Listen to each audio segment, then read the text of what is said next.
So now we have seen some examples of methods that you will learn in this course. Let's go into a bit more detail about what you will actually learn and how the course is structured. So the course is divided into 7 sections. In this first section that you're watching right now, we will give you a course introduction and a primer in statistics.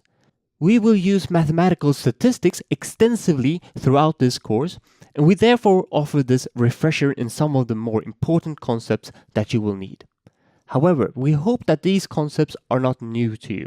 The second section will focus on the specific statistical framework that all our filters are based on, and that is Bayesian statistics. You will learn the basic concepts of Bayesian statistics, which includes the most important rule of them all, which is Bayes' rule.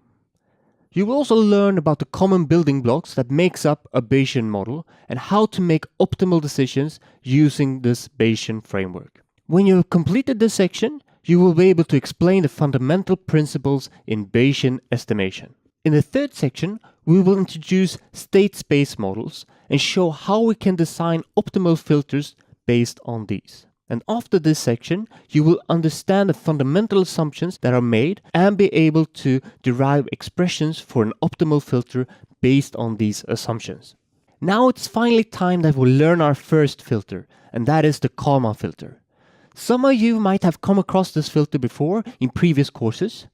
In this course, we will, however, start from scratch with a focus that you should be able to describe the essential properties of the Kalman filter and be able to apply it on linear state space models.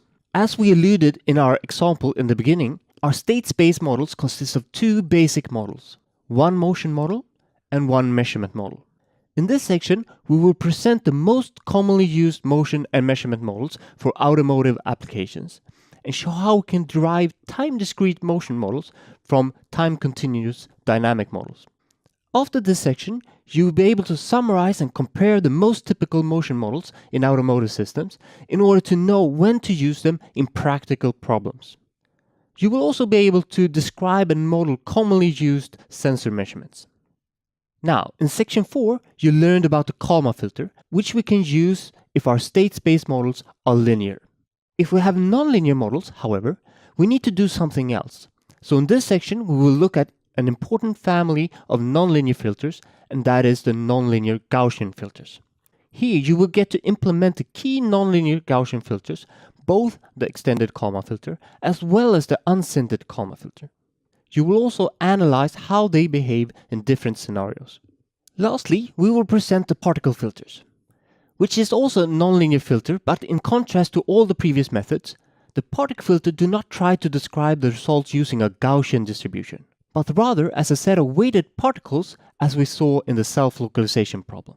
You will get to implement also these filters and try them out on illustrative examples. After completing all these sections, you will be able to solve a variety of important real-world filtering problems by employing and adapting the methods that you have learned to a variety of applications. So, once again, welcome to this course. I hope you will enjoy it.